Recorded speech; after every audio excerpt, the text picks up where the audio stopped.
Good morning, guys. I recently got more investment questions. If you're watching this video, right now is a great time to invest. Whether the market is high or low, from a psychological point of view, you just need to get started. Just get started and optimize later. But anyways, Tommy is asking, thanks for a response from last time. You definitely pointed me in the right direction since I've actually graduated college a few months ago and I've started to think about other options other than paying all my interest all at once from my school loans. I've been doing a lot of research about tips like Vanguard brokerage account and target retirement funds. It's helped me really start thinking about what I want to go into, and I've grown so much over the past month. But like all things, it's led to more questions like, should I really put my money into investing as opposing to paying off my 4% interest loans? And he lists off a bunch of questions. I'll tackle them one at a time. This is the way I do it. It's tough, man. Right now I'm at that age where people are getting out of pharmacy school and they already have their loans done and they have increased cash flow. The real thing is, what do you want more? Do you want more absolute value off your money because you're going to be making more money in the long term, or do you want more immediate cash flow? I don't think one is necessarily better than the other. It's just an exchange of stuff. You can also do a 50-50 approach. 50-50 approach or hybrid approach, I don't know how Remy calls it.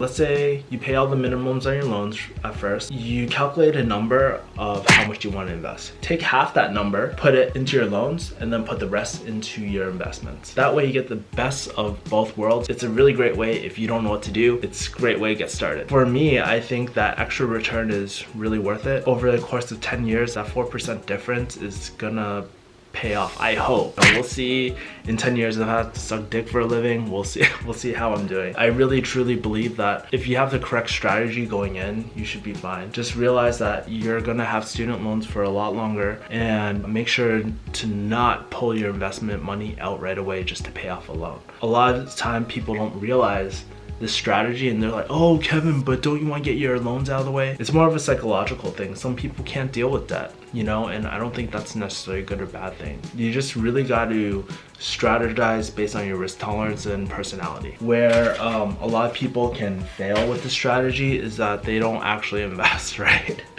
Like, I would really suggest that you do automated investing and stuff like that. Just make sure that extra money is going to your investments and not going to your like pizza fund or something like that. Should I try out a retirement fund, or better off replacing a target retirement fund to minimize expense ratio? The expense ratio for target retirement funds is a little higher. Over the long term, it can add up. Honestly, like for me, I don't think it's gonna play a huge difference what you do. I actually have both. So for my Roth IRA, I have a target retirement fund, and I actually have a mix of both. Vanguard, you get a price break if you hit $10,000.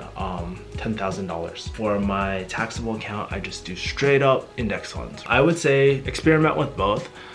Try them both out, see what performs better. I think honestly, you can't go wrong with either. And if you're hella lazy, again, I would probably do a target retirement fund because you don't want to go through reallocating and stuff. But you sound very motivated, and by asking all these questions, I can tell your personality. You're a go-getter. Experiment with them, see what performs better, and decide if you want to just do index funds like me, man. Should I go with a traditional mutual fund or go with ETFs? How do you weigh the pros and cons of each option? The difference between ETF and regular index funds is how frequently traded they are. I think you get charged more if you do ETFs because of the transaction fees and stuff like that, but I'm not completely sure. I'm actually not a huge expert in ETFs and whatnot. That's the general thing that I understand. You need to brush up on that shit. He's also asking, should I go with a traditional mutual fund? Typically, I hate mutual funds just because they charge so much. And you'll read a lot of managers, they can't beat the market or the S&P 500. You know, like right now, for me, I just go with whatever's easiest. You know, I want to get the best amount of deal. So I just go with index funds, and because that's the best bang for your buck. For me, I'm not trying to invest like full-time, but for me, I just want a good amount of cash flow in the future. It's just another revenue stream for me, and I'm not trying to like get rich overnight. Anyways, guys, if you guys got any more investment questions, feel free to comment below. But let me ask you, are you guys currently throwing all your money in your student loans right now, or are you pay the minimums and invest the rest? Let me know and comment below, guys. Take care. Peace. Once you finish, you can pay off your loans in like 2-3 years, no problem. You can save a bunch of money, buy my nice clothes, nice shoes, nice purses. Well, when you get out and you actually do get a job, I mean, yes, you're very excited, but